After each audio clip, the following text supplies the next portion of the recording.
Hey everyone, my name is Mohit Prajapati. Welcome back to my channel banking direction. So दोस्तों, काफी बच्चों के questions आए मेरे पास कि उनकी इंग्लिश में एक्यूरेसी नहीं रहती है और इंग्लिश वीक है, अटेम्प्ट भी नहीं हो पाते हैं इंग्लिश के अंदर पीओ के प्रीलिम्स में।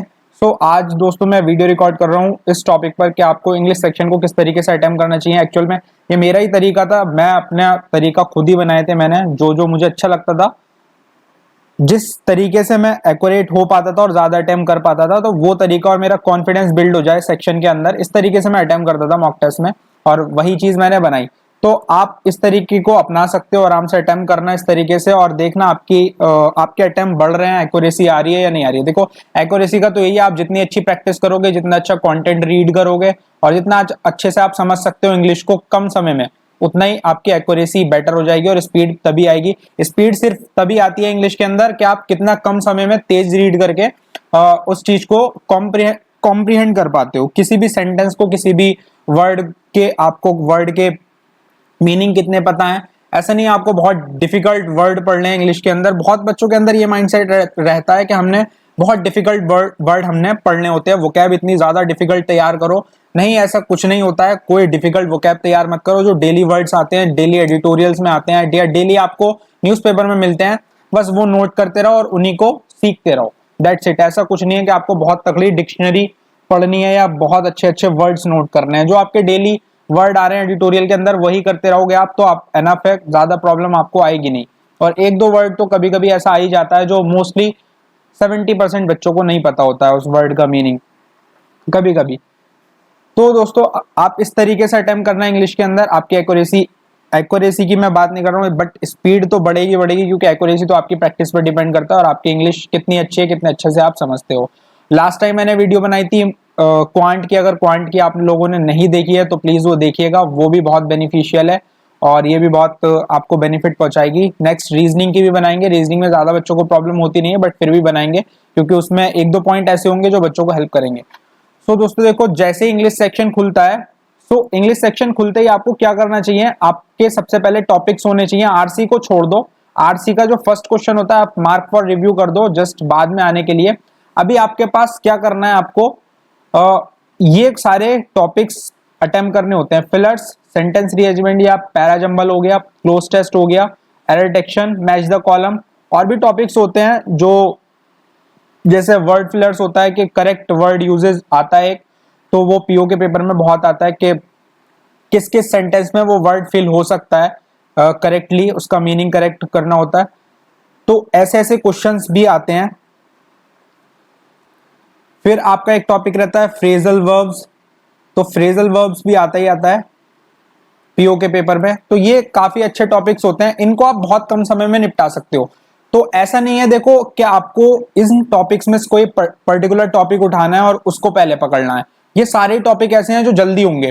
फिलर्स, मान लो आपका सबसे पहले फिलर्स आपके सामने आ गया, तो फिलर्स के 3 से 4 क्वेश्चन होंगे नेक्स्ट, तो आप फिलर्स निपटा दो। जस्ट मुश्किल से 1 मिनट लगता है यार फिलर्स निपटाने में। डबल फिलर्स भी आते हैं पीओ के अंदर, तो मोस्टली डबल्स ही आते हैं। तो डबल फिलर, क्योंकि उसका तरीका अगर आपको अच्छे से आता है ना फिलर्स का, आपको वर्ड के मीनिंग आते हैं और आपको थोड़ा सा ग्रामेटिकल आता है, तो आप आराम से कर दोगे फिलर्स जस्ट 1 मिनट के अंदर 5 क्वेश्चन, 1 मिनट भी नहीं लगता है उसमें। तो इस तरीके से फिर क्लोज टेस्ट एक बहुत अच्छा टॉपिक है, वो भी एक तरीके का फिलर्स ही है, बट उसमें टोन वाइज चलना होता है कि पूरे पैराग्राफ की टोन क्या है, तो उसके अकॉर्डिंग आपको करने का तरीका आना चाहिए। तो ये टॉपिक बहुत आसान होते हैं। क्लोज टेस्ट भी मुश्किल से 1 से 1.5 मिनट में मैं कर लिया करता था। डेली जो मैंने प्रैक्टिस आपको जिस तरीके से बताई है, वो आप प्रैक्टिस का स्केड्यूल देख सकते हैं। क्लर्क लेवल की मैंने प्रैक्टिस बताई थी, आप वो देख सकते हैं। उसमें पीओ में भी क्या करना है, आपको पीओ लेवल की क्वेश्चंस प्रैक्टिस करने हैं, बट तरीका वही रहना है। और अगर आपको कोई वीडियो चाहिए तो मैं वो वीडियो पीओ के लिए भी अलग से बना दूंगा, आप कमेंट सेक्शन में कमेंट करना। तो एरर डिटेक्शन हो गया, ये बहुत ऐसा टॉपिक है, अगर आपको अच्छे से आपके बहुत सारे एरर डिटेक्शन आपने प्रैक्टिस किए हैं तो आपको बहुत सारे ग्रामेटिकल जितने भी पैटर्न होते हैं, जितने भी, वो आपको रट चुके होंगे और आप एरर एकदम से फाइंड कर लेते हो।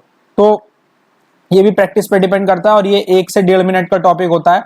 कभी कभी कुछ एरर ऐसा आ जाता है, कोई सा एक सेंटेंस हो ऐसा देते हैं जिसमें एरर फाइंड करना थोड़ा सा मुश्किल हो जाता है, तो उसे छोड़ दिया करो। ऐसा नहीं है सारे आप एरर डिटेक्शन, या आपको कहीं बहुत ज्यादा कंफ्यूजन लग रहा है कि इसमें एरर है या नहीं है, कौन से पार्ट में एरर है, तो आप उसको भी लीव कर दिया करो। यहाँ पर एरर डिटेक्शन का मतलब है दोस्तों, आपको ट्रू वन फाइंड करने के लिए, यानी जिसके अंदर एरर नहीं है वो फाइंड करना होता है। वो भी आ सकता है, उसमें थोड़ा सा टाइम लगता है, तो टाइम टेकिंग वाले वो टॉपिक खुद ही बनाते हैं शिफ्ट वाइज। इस तरीके से match the column, match the column एक टाइम टेकिंग टॉपिक है, क्योंकि उसमें क्या करना होता है, देखो स्क्रीन ऐसी होती है और बड़ा बड़ा फॉन्ट होता है, तो उसमें स्क्रॉल करना पड़ता है थोड़ा सा, तो वो थोड़ा सा टाइम टेकिंग हो जाता है मैच द कॉलम। लेकिन आसान बहुत होता है अगर आपको अच्छे से आप ऑप्शंस के थ्रू करते हो, तो ऑप्शंस के थ्रू बहुत बेस्ट रहता है मैच द कॉलम, और अच्छे से आप कर सकते हो। फ्रेजल वर्ब भी बहुत आसान टॉपिक है, तो आप क्या करो, सबसे पहले इन टॉपिक्स को निपटाया करो। इन टॉपिक्स को निपटाने का टाइम है आपके पास हद से हद 12 से 13 मिनट, बस मैक्सिमम है 12 से 13 मिनट के अंदर आप जितने क्वेश्चन आपसे हो पाए इन टॉपिक्स के अंदर वो निपटा दो।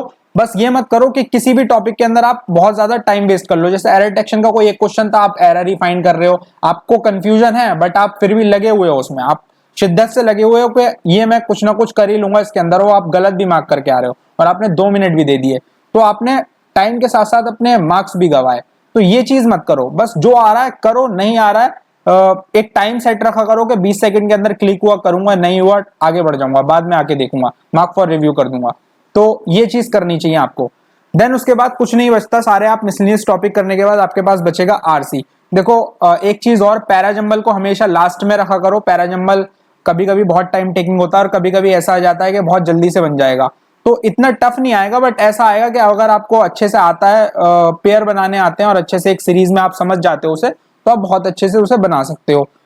With in 1 minute to within 2 to 3 minutes आप बना सकते हो उसके पैराजंबल को। तो पैराजंबल को क्या है, आरसी से पहले रखो या आरसी के बाद रखो, ये दोनों में से आप कुछ भी ऑप्ट कर सकते हो, वो आपके ऊपर डिपेंड करेगा कि आपको पैराजंबल कितने अच्छे से आता है। तो मैं क्या करता था, पैराजंबल कभी कभी मैं आरसी से पहले रख लिया करता था, वो मैं वहीं पर डिसाइड किया करता था एग्जाम के अंदर कि भाई पैराजंबल आया है तो कैसा आया है, मैं ओवरव्यू ले लिया करता था, फटाफट एकदम से रीड करता था, और एक जो आरसी होता था उसकी लेंथ देखकर मैं थोड़ा सा डिसाइड करता था, और लैंग्वेज देख के या फिर टॉपिक देखकर, आरसी का टॉपिक क्या है, जैसे एनवायरमेंट के ऊपर आरसी है, बहुत आसानी से हो जाते हैं, तो वो मेरे बहुत ज्यादा, कोई आपको मान लो इकोनॉमिक आर्टिकल आया हुआ है आरसी के अंदर, तो वो थोड़ा सा टफ रहता है समझने में भी, या स्टोरी बेस्ड आया तो बहुत आसान रहता है, तो ऐसे में डिफरेंशिएट कर लिया करता था हाथों हाथ। तो ये आप करना सीखो डिफरेंशिएट के, पैराजंबल किस तरीके का आया है उसको देखने में देखो 10 से 15 सेकंड आप दे दोगे ना, तो आप समझ लोगे क्या अटेम्प्ट करना है। अब देखो आरसी किस तरीके से करना होता है। अब आरसी करने का तरीका क्या है, लास्ट में अटेम्प्ट करो। आरसी के लिए ऑलवेज 7 मिनट्स आपके पास होने चाहिए, एक पीओ लेवल के आरसी के लिए तो 7 मिनट्स मैं मानता हूं कि चाहिए ही चाहिए, और वो क्वेश्चंस पे भी थोड़ा डिपेंड करता है किस लेवल के क्वेश्चन आया है। तो इसमें देखो आरसी के अंदर एक आरसी एक ऐसा टॉपिक है जिसको अलग से ही समझाया जा सकता है। वैसे तो अगर आपको लगता है कि मुझे आरसी को किस तरीके से अटेम्प्ट करते हैं इस पर वीडियो बनानी चाहिए, तो कमेंट सेक्शन में कमेंट करना और मैं बना दूंगा। अगर ज्यादा लोग बच्चों की कमेंट आएगी तो मैं ऑब्वियसली एक वीडियो बना दूंगा 3 से 4 मिनट की। इसमें भी मैं बता देता हूँ, देखो आरसी के लिए क्या होता है, 2 से 3 क्वेश्चंस तो आपके पास ऐसे होते हैं जो डायरेक्ट डेटा बेस्ड होते हैं। डेटा बेस्ड यानी आपको जस्ट पिकअप करना है वहां से कि ये चीज बोली गई है या नहीं बोली गई है, वो डायरेक्ट, या जैसे ट्रू और फॉल्स वाले क्वेश्चन, यार ये ट्रू और फॉल्स वाले क्वेश्चन थोड़े से इनको ये टाइम टेकिंग भी होते हैं, और कभी कभी ऐसे भी होते हैं कि ऐसी इंफॉर्मेशन दी होती है कि बिल्कुल ही गलत, और एक ऐसी जो बिल्कुल ही सही, वो तुम्हें रीड करते करते माइंड में क्लिक कर जाती है। तो 2 से 3 क्वेश्चन तो आप ऐसे मिलेंगे आपको कि डेटा बेस्ड होंगे, वो डायरेक्ट आरसी से ऐसे लगाने होंगे। अब बचे मान लो 7 क्वेश्चन भी आते हैं, तो 4th क्वेश्चन ऐसे होंगे, एक तो होगा या सिनोनिम्स या एंटोनिम्स, तो आपको एक वो मिल जाएगा, आता है तो ठीक है, नहीं आता है तो वो भी ठीक है। फिर फिलर्स में दे देते हैं कुछ कुछ आपके लिए गैप छोड़ देंगे कि यहाँ पे कौन सा वर्ड फिलर होगा, या फिर सेंटेंस आपसे फिल करवा लेंगे वहां पर। तो वो टोन बेस्ड क्वेश्चन होते हैं कि आपको आरसी का कॉम्प्रिहेंशन आया या नहीं आया, आप आरसी को कॉम्प्रिहेंड कर पाए हो नहीं कर पाए हो, वो ये एबिलिटी चेक करते हैं। तो ऐसे क्वेश्चन होते हैं। अब थोड़े से डिफरेंट पैटर्न आने लग गए हैं आरसी के अंदर, आसान आरसी नहीं आता है, मतलब इतना टफ भी नहीं आता, इतना आसान भी नहीं आता, अच्छा लेवल होता है आरसी का। तो इस तरीके से आप आरसी अटेम्प्ट करो, और आरसी अटेम्प्ट करने का यार अलग से ही मैं वीडियो बना दूंगा अगर लगेगा मुझे, क्योंकि कुछ बच्चों का तरीका होता है वो पहले क्वेश्चन रीड करते हैं बाद में आरसी को रीड करते हैं, कुछ बच्चे पहले आरसी को रीड कर लेते हैं देन क्वेश्चंस पर आते हैं। तो मैं अपना तरीका जो मुझे बेस्ट लगता था वो मैं आपको बता दूंगा, और वो बहुत ही सही होता था क्योंकि मुझे मेरे क्वेश्चन ज्यादा ही अटेम्प्ट हो जाते थे उससे।